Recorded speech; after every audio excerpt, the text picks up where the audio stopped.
زنده بودن من 1% احتمالش نبودت زنده بودنم رو هر لحظه میکشه به چالش با دیدنم دیگه دلت عوض نمیشه حالش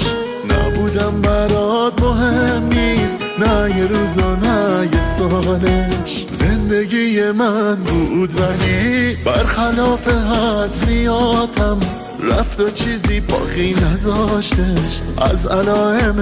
حیاتم اون که میگفت همیشه تو سختی یا با همه کجاست الان ببینه چه بغضی تو صدامه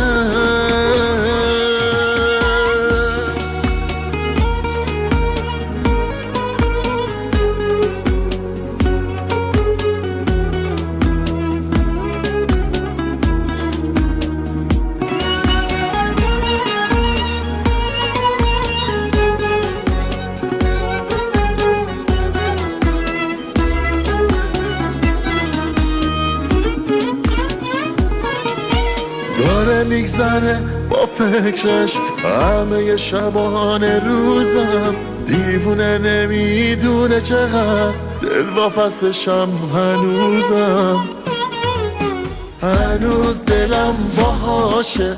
هنوزم میخوام که باشه نمیگه پشیمونه ولی میدونم که از خداشه زندگی من بود ولی برخلاف حد زیادم رفت و چیزی باقی نذاشتش از علائم حیاتم اون که میگفت همیشه تو سختی یا با همه کجاست الان ببینه چه بغضی تو صدامه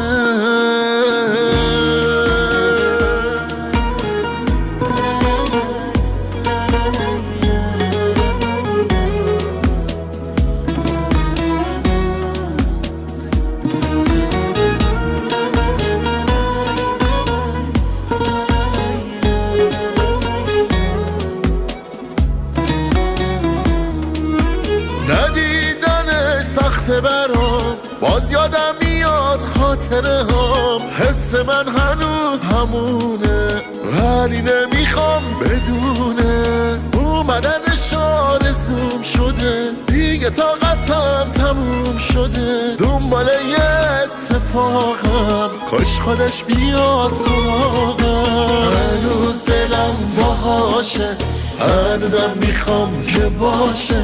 نمیگه پشیمونه ولی میدونم که از خداشه